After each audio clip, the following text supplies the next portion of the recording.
De retour sur le plateau du Multisport pour la page hand de cette émission. On va revenir évidemment sur la montée du Brest Pen Arbed avec le coprésident du club, Gérard Le Simple. Bonjour Gérard. Bonjour. Et la capitaine Élodie Manac, que vous avez pu voir sur TBO samedi soir en direct. Bonjour Élodie. Bonjour. L'état d'esprit, Gérard, en ce lundi, puisqu'on enregistre l'émission lundi, ça fait une saison que tu attends cette montée qui est annoncée. C'est la satisfaction du devoir accompli par tes troupes? Ouais, on est content, hein, c'est l'aboutissement de toute la saison. C'est vrai que 2 journées avant la fin, ça fait plaisir. Ouais, et plus. Non, félicitations aux filles, parce que nous, on n'était pas là samedi soir. Hein. Élodie, après, alors on t'a vu au coup de sifflet final, puisque évidemment, on t'a interviewé pendant le direct au coup de sifflet final. 2 jours après, l'émotion est intense toujours, ou j'allais dire avec ton expérience et ton habitude, tu as digéré ça et t'es déjà projeté vers la suite? Ah non, évidemment, c'est toujours sympa, hein. C'est un des super moments à vivre, mais c'est vrai que voilà, ça fait bizarre en même temps de dire qu'on finit premier alors que la saison n'est pas finie. C'est pas terminé. Et voilà, ouais. Il reste encore 2 matchs, donc non, on se projette quand même vite vers les 2 derniers matchs, parce qu'il y a encore d'autres objectifs à atteindre d'ici la fin de saison. Donc il y a eu une fête pour fêter la montée, mais une petite fête. Voilà, raisonnable. Pour rester concentré, parce qu'il reste 2 matchs. Quand même bien, ouais. Et la grosse fête, ça sera, on en parlera, hein, mais ça sera après le match de Celles-sur-Belle, qui sera le dernier match le 17 mai et qui sera également en direct sur TBO. On a fait le match de la montée, puis on fera le match de la fin de saison, qui sera une forme de feu d'artifice. On va revoir les images avec toi, Élodie, avec toi, Gérard. On va recommenter ces images. Assez rapidement, Élodie, vous êtes rendu ce match très facile. Ouais, c'est vrai qu'on l'avait préparé. Ça va très vite, hein. Ça faisait un moment qu'on le préparait, donc voilà, on avait hâte que ça arrive. Et c'est vrai qu'on fait un bon début de match. Et c'est là qu'on fait la différence tout de suite. On les laisse pas espérer, si je peux dire. Et voilà, après, on continue à accélérer et puis on déroule. Ouais. Vous n'avez pas douté du tout pendant cette rencontre, parce que dès les 10 premières minutes, on a senti que vous aviez le match en main et que ça allait, ça allait se passer très très bien pour vous. Oui, pourtant c'était quand même pas un match très brillant. Beaucoup d'échecs, de pertes de balles, mais bon voilà, elles étaient toujours maintenues à distance quand même. Donc voilà, ça n'a pas eu trop d'incidence et on avait vu rapidement, on s'est dit que s'il était temps que ça se finisse et qu'on puisse fêter ça. Alors il faut se rappeler quand même que Bergerac était 3e du classement, hein, donc c'était pas un match anodin non plus, qu'il y avait eu 20-20 au match aller, c'était la seule équipe à vous avoir tenu en échec. Malgré ça, il leur manquait beaucoup de joueuses et même de leur côté, on a senti elle aussi que c'était très dur pour elle. Oui, et puis on est aussi monté en puissance depuis cette date-là. On a beaucoup travaillé encore et c'est pour ça qu'on a eu les résultats qu'on a eu avant aussi. C'est beaucoup de boulot et vraiment un groupe, vraiment un travail collectif. Gérard et Denis, vous n'étiez pas au match. Vous l'avez suivi quand même de plus ou moins près, de plus ou moins loin? Ouais, on avait les résultats toutes les 10 minutes, mais au bout d'un moment... T'as compris que c'était bon? Ouais, c'était dans la poche, il n'y avait pas de... T'étais tendu un peu avant le match ou non, confiant quand même, ouais. Quand je vois l'investissement des filles à l'entraînement, on était passé quand même les voir vendredi soir à Guéguignat. On avait transmis nos encouragements et on voyait que le lendemain, il n'y avait pas de soucis. Pas de soucis. Vous étiez, avec Cathy Colletter, notre consultante, elle disait que vous étiez concentré parce que vous aviez envie que cette montée soit enfin effective. C'est vrai que vous avez subi une grosse pression toute la saison parce que tout le monde vous attend tellement au tournant. Vous aviez envie que le ticket soit oblitéré, que ce soit fait. Oui, et puis c'est aussi, comme je disais tout à l'heure, c'est que là-bas, on avait fait match nul. Donc voilà, on n'avait pas pris les 3 points. Donc on voulait aussi leur montrer qu'on était au-dessus, tout simplement. Donc voilà, et puis en plus, la montée pouvait être validée très rapidement, donc c'était encore mieux. Ouais. Allez, on va retourner à la salle Cerdan, écouter entre autres Nabila Tizi, et Ivana Filipovic. Enfin, on est très contente. Je pense que c'est le cas de tout le monde. De retrouver la D2, ça, on a bossé, on a beaucoup bossé. C'était dur de la retrouver. Maintenant, aujourd'hui, je pense qu'on n'arrive pas à se rendre compte qu'on est en D2. Ça fait vraiment plaisir. Je pense que ça fait plaisir à tout le monde de s'offrir ce cadeau-là à Brest. Je pense ici, chez nous, c'est encore meilleur. On était 8 à arriver cette année. Il y avait tout à reconstruire.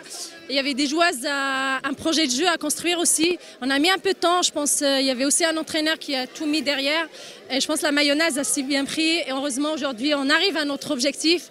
Et on est super contente. Moi, personnellement, je suis très contente du projet et de ce qu'on a fait. Et je pense que le meilleur reste à venir encore. Vous venez de vous retirer pour fêter un petit peu ça dans le vestiaire. Qu'est-ce qui s'est passé là? C'était... C'est mieux que ça reste dans le vestiaire parce que c'était n'importe quoi là-bas. Mais bon, c'était franchement, cette saison, c'était vraiment dur pour nous. On a donné tout, franchement, on a beaucoup travaillé et je pense que cette match aujourd'hui, c'était... On savait qu'on va gagner, on donnait tout pour gagner et on va monter. Ça, c'est notre projet en fait. Pour ça, je suis venu ici, donc je suis vraiment contente que je fais. Alors c'était un vrai pari aussi de pouvoir remplir cette salle Cerdan. Elle était remplie pour ce dernier match. J'imagine que c'est un des côtés positifs de cette saison, d'avoir su fidéliser aussi ce public autour de la salle et autour de l'équipe. Ouais, c'est bon, on est quand même un jeune club, donc c'était pas évident au départ. Mais on savait que si on proposait de la qualité, du spectacle, ça allait suivre par derrière. D'autant que plus que c'est Brest, donc il y a quand même un potentiel accessible, disons. Vous avez réussi rapidement à trouver vos marques au sein de cette salle et alors c'est vrai qu'on parle souvent de chaudron de Cerdan quand on parlait du Standard, à sentir ce public derrière vous. Ah oui, et puis c'est vrai, voilà, quand le bruit ça vient de tous les côtés, donc c'est une ambiance super sympa, ouais. Alors, on va voir quelques images de joie, évidemment, des images traditionnelles de montée. Élodie, voilà, en fin de match, les joueuses ensemble, on a senti vraiment cette communion entre vous. C'était un groupe, c'était pas évident de faire un groupe avec beaucoup d'individualité, des noms parfois connus. C'était ça aussi le pari de Laurent et son travail toute la saison, de faire une vraie équipe. Ah oui, c'est vraiment ça, c'est pouvoir monter une grosse équipe. Donc ça a mis, comme disait Nabila, ça a pris un peu de temps. Ouais. Mais voilà, quand on voit les résultats sur la deuxième partie de saison, ils ont eu raison de construire ce groupe-là et voilà, les résultats sont là. Alors ça, c'était, je crois, avant la petite retraite dans les vestiaires. Oui, ça c'était avant. Où le champagne a coulé à flot, a priori. Après, il y a eu le tour d'honneur et vous êtes allé saluer le tour d'honneur de Cerdan avec tape dans la main de tous les supporters. Bah oui, c'est normal aussi pour eux. Et puis après, les autographes pour tous les jeunes qui étaient là et qui ont fait du bruit dans les tribunes. Et ça, c'est un super rendez-vous. Je pense que ça doit te faire plaisir de voir... On voit ça que dans ce genre de sport, tous les enfants qui peuvent envahir entre guillemets le parquet et aller au contact des joueuses, faire signer autographes, posters. Ouais, c'est ça la magie du spectacle. Et puis c'est vrai que les filles sont très accessibles et puis on aime bien cette fête avec les gamins, avec tout le monde. On va écouter Laurent Beuzot qui lui prépare déjà la saison prochaine. Écoute, forcément de la satisfaction et de la joie. Mais moi, le problème que j'ai, c'est que je me satisfais toujours des choses très peu de temps et je suis déjà à demain, moi. Donc écoute, vachement très content et j'ai envie de te dire apaisé. Là, on va pouvoir un peu dérouler, un peu souffler. Et puis je suis déjà à penser à l'année prochaine. Parce que une histoire, c'est un enchaînement, c'est une suite, ça ne s'arrête pas là. Voilà, mais beaucoup de très content avec les joueuses. Les joueuses ont un super état d'esprit. Écoute, on a gagné à chaque fois les matchs de 15 ou 20 buts, mais on les a gagnés parce qu'on était sérieux, quoi. Alors qu'on aurait pu... ce soir, en attaque, on n'a pas été brillant. Parce qu'il y avait beaucoup de crispation et volonté de bien faire, mais bon, voilà. Voilà, alors Laurent pense déjà à la saison prochaine. J'imagine que vous aussi, les deux présidents, vous pensez à la saison prochaine. Vous avez commencé à vous projeter sur ce à quoi va ressembler l'équipe. Alors je ne vais pas te demander de nous donner les noms parce que j'imagine que c'est pas le jour et que c'est pas le moment, mais j'imagine que ça avance bien de ce côté-là aussi. Ouais, ça se prépare doucement, mais c'est vrai qu'avec l'Arena l'année prochaine, on est obligé de se projeter en avance. On a déjà préparé Tiens, je vais montrer à l'écran parce que déjà les plaquettes pour les futurs partenaires sont déjà prêtes. Alors, j'allais dire, le nom dit tout, On Show. Donc ça va être du sport, mais ça va être aussi du spectacle. Et ça, c'est parce que c'est l'Arena, c'est ça aussi. Ouais, l'Arena, c'est une grosse machine. Aujourd'hui, on est obligé d'évoluer en termes de spectacle. Donc on va associer également, en plus du sport, des animations pendant le match. Alors, en parlant d'animation, on l'a dit, il reste un match à domicile. Ce sera le 17 mai face à Celles-sur-Belle. Ça sera, je le rappelle, en direct sur TBO. Un match sans aucun enjeu sportif parce qu'on sait que vous allez monter. Est-ce que vous allez nous concocter un programme spécial pour ce match? Quelques petites choses. Ouais, on va faire... il Il y aura un spectacle assez chaud. On va faire un peu une répétition pour le show de la saison prochaine. Hein. Il y aura dégustation. On va inviter... tous les partenaires seront invités déjà à cette soirée. On va aussi faire aussi participer les supporters. Ouais. Donc il y a pas mal de petits trucs qui sont prévus. On a un code couleur également pour cette soirée. Hein. On va demander aux gens de venir en noir et blanc. La couleur du club, évidemment. On veut fédérer tout le monde. Donc, et en fin de soirée, on a aussi une sortie de prévue à Guissény. Donc tous les supporters sont invités. Avec le biais du match, il y aura la navette. On aura une navette pour aller jusqu'à Guissény. Navette et entrée de la discothèque au Saphir gratuite pour les supporters. Donc on va essayer de faire une grande fête tous ensemble. Une belle fête, donc ça sera le 17 mai à l'occasion de la réception de Celles-sur-Belle. On va quand même regarder les classements puisque c'est important. Il confirme l'accession du Brest-Penarbed. Le classement tout de suite.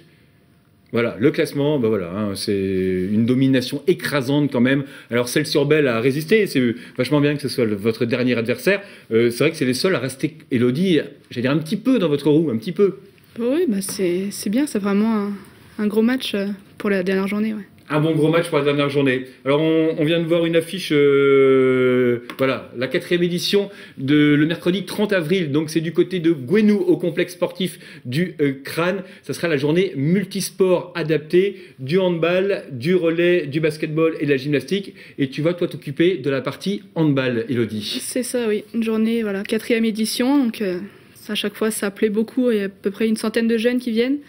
Et à chaque fois, c'est un super moment à vivre. Donc, n'hésitez pas, si vous voulez venir voir ce que c'est, il ne faut pas hésiter à passer. Alors, c'est pour les jeunes handicapés qu'ils puissent avoir accès à l'ensemble des équipements sportifs pendant toute une journée et découvrir par là même des disciplines sportives. C'est ça, tout à fait. Alors, toi, tu t'es associé parce que tu es originaire de Gouenou et puis parce que tu es sensible, j'imagine. Oui, c'est ça, je vais être dans le sport adapté. Donc, c'est quelque chose qui me tient beaucoup à cœur. Ouais. Allez, une autre affiche à notre rendez-vous. Le championnat de France UFOLEP de tennis de table. Tout de suite, ça sera au complexe Jean Guéguéniat. C'est le week-end prochain, 3 et 4 mai prochain 2014. Plus de 300 pongistes vont s'affronter au complexe Jean Guéguéniat à Brest pour ces championnats nationaux de tennis de table. Les ambitions l'an prochain, vous allez accéder en D2. L'ambition, c'est quoi? C'est la D1 l'année suivante ou... On va être raisonnable au plus tôt possible le maintien et après... on verra bien, mais déjà, je pense qu'il faut... le club a besoin d'avoir encore de bases un peu plus solides, donc il nous faut quand même un peu de temps pour le stabiliser. Ouais. L'Arena, ça va changer beaucoup de choses pour vous. C'est une dimension encore supplémentaire. J'allais dire, il y a eu la salle Cerdan, 2000 personnes. Là, l'Arena, ça peut être jusqu'à 4 ou 5 000 personnes. C'est une nouvelle dimension encore que prend ce club, Gérard? Ouais, on a une configuration en handball. Je sais jamais s'il faut dire handball ou handball. Handball. Ouais, je ne suis pas encore un pro. Un pro. Donc 4000 personnes. Ouais. Donc on va essayer déjà de doubler par rapport à cette année. Si on peut faire 2000 personnes... avec la montée, avec le spectacle, avec l'Arena. Donc ça sera déjà une belle satisfaction. Rendez-vous tous, déjà le 17 mai prochain, pour les fans de hand à Brest, à la salle Cerdan, évidemment sur TBO en direct aussi. Merci à tous les deux d'être venus ce lundi dans Multisport. Merci aux équipes qui ont réalisé cette émission. Bon début de semaine à tous sur TBO. Au revoir.